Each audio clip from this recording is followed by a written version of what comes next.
Zoom Tribe. All right, y'all. The title for today's stream is 10 Ways on Teaching You How to Get an L Type of Woman in Thailand. And if you guys watch to the end, I got a special bonus, so make sure you watch to the end. You dig? Now let's get on. Number 1, do not base your choice strictly on looks. I'll give you an example. L, to me, was the finest thing I had seen, right? But it wasn't just that had me choose her as a mate. It was so much more, because there's so many women out here. It can get very confusing on what you pick. Go down Soy 6, go down Walking Street, go down Soy Bukai. You will see there are so many people to choose from. So how do you choose the right one, right? So you got to make sure that you don't just go based on looks. That's number 1. That is the first thing, okay? Number 2, give it time. Don't rush into a relationship. Y'all don't understand. I met L a year before I even started Zoom to Thailand. So we had already had a relationship. We'd already known each other. We worked out our kinks. Because trust me, we had some things going on getting to know each other. And that's to be expected. But if you don't stand your ground, in my opinion, I could be wrong, but a lot of times women are going to test you. You don't even know you being tested, but you're being tested. They want to know if you're a man. They want to know if you're going to stand up to them. They want to know if they can run you over. They're going to want to know if they can punk you out. This is just female nature all over the world, not just in Thailand. This is just period. We test people. Number 3, pay attention to the red flags. If she starts asking you for things immediately and you start hearing sob stories where she needs money, or my dog died, or something ate the homework, or my grandma's sick, and you met her 10 minutes ago, that's a red flag. That means you are on the sucker list. Remember that. You got to carry yourself with respect. You can't be out there trying to be super fly. You just got to be a cool, respectful dude. I promise you, that's what you're going to attract. What you put out is what you attract, man. So when you put out bad energy, everybody recognizes that, bro. And nobody wants to be a part of that. So all of the negative, bad things that you're bringing from your country here, it don't help you, bro. It just puts you right back in the same situation you were wherever you came from, whether it's the Matrix or Europe or India or anywhere. You know what I mean? Don't bring that bad energy with you. Number 4, do not be a sucker in a long-distance relationship. Think of it as one of the people in the relationship is in prison and the other person is free. There's no telling what can go on while the other's in prison, and there's nothing you can do about it. So enjoy your time while you are with her. Time will tell who's really down or not. You know what I mean? I got a partner who literally he had a 20-year sentence, did 18 and a half years in the feds. His woman waited on him the whole time. Now, I'm not saying what she did in between those 18 and a half years, but I'm saying when he got out, she was there. And that's a sister in the Matrix. Now, it might not have ended up the way everybody wanted it to, but she held him down when she didn't have to. And in fairness to women, would a dude hold a woman down for 18 and a half years while she's locked up? I don't know. You know what I mean? So these are the things that I'm talking about, man. It's consistency and it takes time. And in a long distance relationship, we think because we sending them money that's going to buy their loyalty. That's not necessarily the case. Some women might be loyal. You know what I mean? Some women might really genuinely like you. Others might have 3 or 4 hustles going on. You know what I mean? Because that's all they know is the hustle. They might have got their heart broke at a young age or whatever, but that's not our problem. Just like when we come here with our bullshit, that's not their problem. You know what I mean? The key is to have a cool reset button and start fresh. Number 5, learn the culture and the language if you can. Try to learn as much of it as you can, because this way you'll get a better understanding of the behavior, because it's totally different. Like me and Elle have an argument. We don't never argue, but whatever is close to an argument, we don't raise our voices at each other. We just cool off. She goes in her room. I'll go off and do my thing or whatever. Sometimes, she might go a whole day and not say nothing just because she doesn't want things to escalate, and neither do I. So the culture is different. Back where we're from, it's all about who yells the loudest, who gets the maddest, who turns up the most. But here, at least in my situation, it's not like that. It's like, dude, we're not letting it go past a disagreement. And this is how relationships last, but you got to pay attention to the signs. Number 6. This is one y'all been asking me about. Age difference. I'm 20 years older than L. People don't judge out here about age, but you have to be realistic. If you got a hot 22-year-old and you're a 62-year-old, you're going to get charged a beauty tax. One way or the other, you're going to pay. Every relationship is transactional. So when people say that word tricking and all of that stuff, to me, it's tricking when you end up being a sucker. It's tricking when you allow somebody to take advantage of you. To me, that's tricking. And Lil Wayne said it ain't tricking if you got it. It's hard for me because I don't even believe in Valentine's Day. So it's funny when people say tricking. For me, it's hilarious. What makes this place different than being in like quote unquote Western countries is that the women aren't really tripping off of looks as much. It's just like in the Matrix. Like a woman ain't tripping off your looks if you're famous or if you're powerful or if you got a lot of money or if you can kick everybody's ass. It's an alpha male type of thing. Women are innately the same. The difference is out here is they prefer stability and security over looks and youth, right? However, they're much more receptive to men they can be attracted to and show you off to their friends. You know what I mean? It goes both ways. I think that's how the women are. Women aren't really tripping on looks as much, but looks do help. Taking care of yourself does help. A person can't expect to come out here and be an absolute 0 and get a 10. You know what I mean? That's the same as how we say it at home. You know, women expecting all of this from a man, 6 feet, 6 figures, 6-pack, and they ain't got shit. Number 7, bar girls.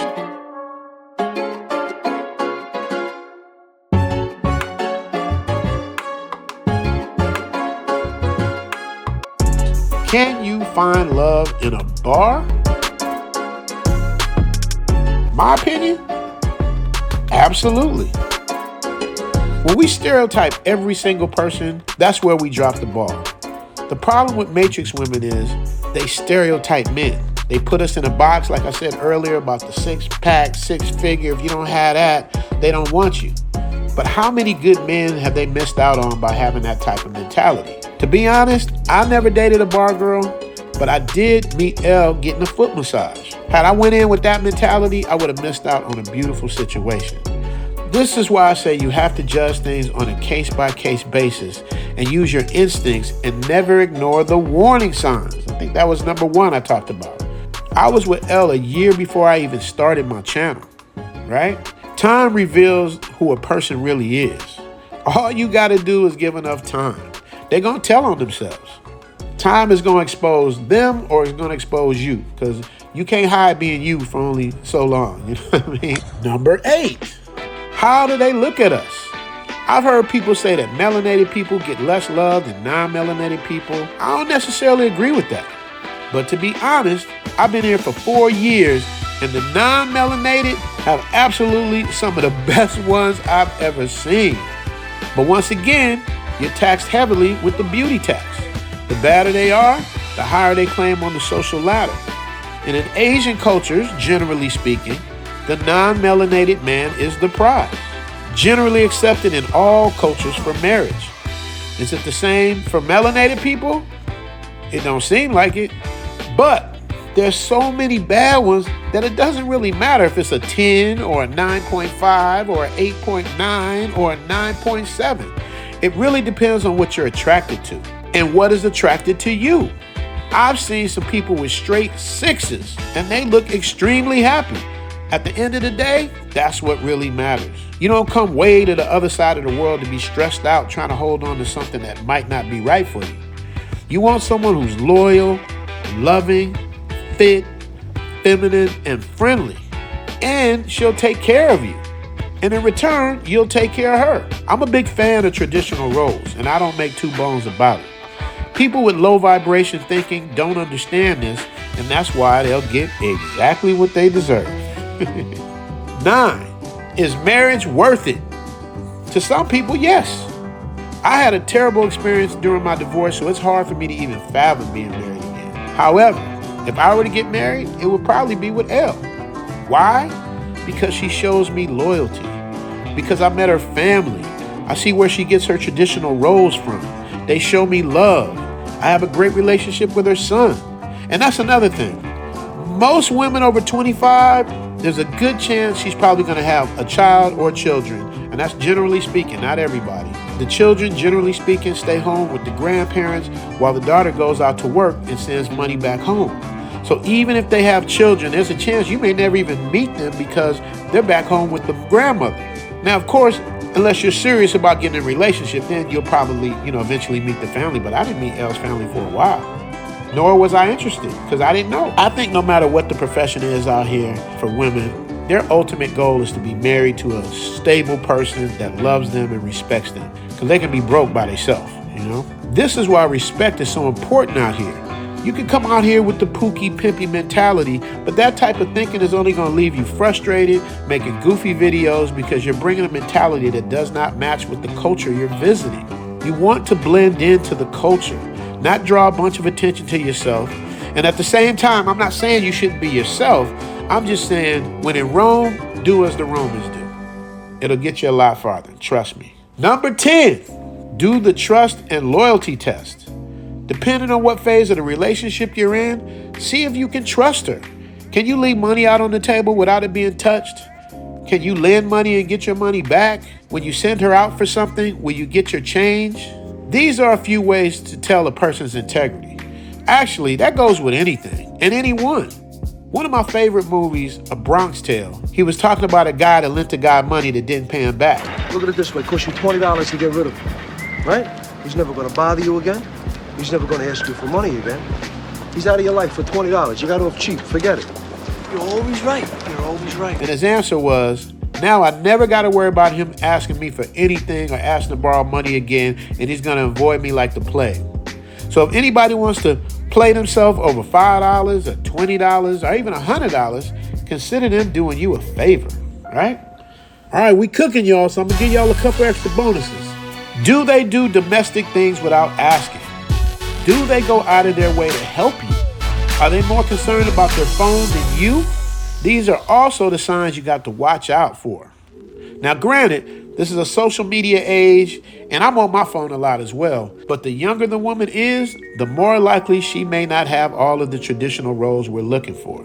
Below 25, in my opinion, I think it's very rare you're going to find a female that's not in their phone all the time. But then again, I could be wrong. This is just my personal opinion. I think the sweet spot for dating, if you're a man 45 years or older, is 25 to 45. But that's just my opinion. Elle is 35. In some countries, when women hit their 30s, it's when they start zeroing in on relationships. In their 20s, it's all about them being beautiful and having fun. And you can't blame them. Where to meet someone like Elle? I did an episode about this under a different name. I forgot what I called it. How to meet a woman outside of bars at night. Whatever it was, y'all look that up. I actually show what I'm talking about now. The first place, the easiest place, the lowest hanging fruit is any restaurant. Low end, high end, medium, or restaurant where you sit down and eat and they bring you your food. And I ain't talking about like a walking up getting street food. I'm talking about somewhere where you sit down. It could be Sizzler, bro. I've seen a bad one at Sizzler, and they don't even know they fine. That's the beautiful thing about it, though, man. You're going to see beautiful, attractive girl next door types. That's what I like. I like the girl next door types. I don't like the ones that's like super extra'd out. Like with Elle, she wakes up to me and she's beautiful. She's natural. I like natural. I don't like a bunch of special effects. You know what I mean? I want it raw. Pause. And the ones that are working at restaurants, man, what makes it so dope is that they just there to do their job. You know, they're not trying to stunt for the ground. A lot of them are single, and a lot of them may not speak English. Some of them may never have dated a foreigner, but to me, this is a good thing. If you're a good person and respectful towards them, and you visit the restaurant once or twice, they're automatically going to be friendly, so that's off top. And when you speak to them, if they tell you they're single, they already cracked the door open. I say this in my consultation, I'm going to tell you guys, man, make sure you guys get the Line app. That's super important. The Line app. That's free game for y'all. If they give you their line, it's a very good sign. See, I even made it rhyme. I would stay away from dating apps in Thailand. And don't get me wrong, I'm not saying you can't meet someone on the dating app. I'm saying that it's a lazy way of finding a good mate. Anything you have in life is worth working for. That's part of the dance. And like I said in the other episode, You can go to the doctor's office and get a checkup and meet somebody. You can go to the hospital and get a full physical and meet somebody. You can check into a nice hotel and meet somebody. You can look to rent or buy real estate and meet someone. You can go to the grocery store and meet someone. You can go to the mall and meet someone. I mean, the options are limitless. But the bottom line is, if you don't listen to the instructions I gave you, you're going to be a sucker and get licked. You guys, I need you guys to do me a favor. If you can afford it, join the Patreon, man, so I can give you guys exactly what you want to see and not be restricted by the YouTube guidelines. Once I get to 1,000 Patreon members, I'm literally going to create a channel over there dedicated to my diehard subscribers that really want the really, you dig? I got about 200 hardcore Patreon members now. Basic membership starts at $5. Zoom After Dark videos start at $25. I will personally look at your channel and help you with editing tips at the $50 level if that's what you want. Shout outs on the episodes, a Zoom to Thailand, or sponsorship credits $100 and up. I'm looking for the best of the best so we can put a team together that wants to take this thing to a conglomerate level. And you can bet your money it's gonna be a stone gas, honey. And if you made it this far, I got a bonus for you. I'm gonna knock $50 off my 1-hour consultations. $100 off for Patreon members 3 months or longer. All you have to do is Cash App Zoom to Thailand, $250 for non-Patreon members and $200 for Patreon members. In the subject line, type in "I watched till the end" with your email and phone number. Love to all you guys, man. Thanks for rocking with the Travel OG, and I'll see you on the other side. Zoom out. Zoom to Thailand, hope you coming too. Richie Mack, Travel OG with celebrity interviews. Get your passport, let's go. This is what you need for sure. Brothers in Thailand and bikini babes at the beach. If you need more, he got it poppin'. Caddy of the day, we golfing. Really ain't a better option. Time to travel, like, subscribe, and leave a comment. Let's connect. Richie Mack, yeah, we steady vibing. Take a journey, let's get moving, cause we zooming right to Thailand. Hey, Richie Mack, Travel OG, let's go.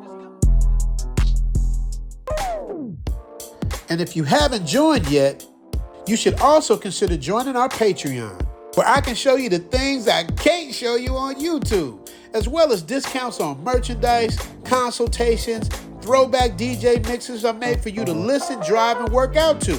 And most important, by joining the Patreon, you'll be able to get in direct contact with the Travel OG. You dig?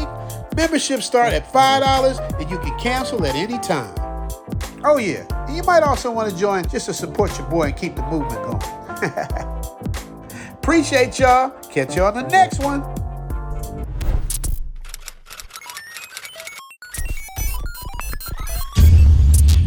Make sure to like, subscribe, and notify. The algorithm is real.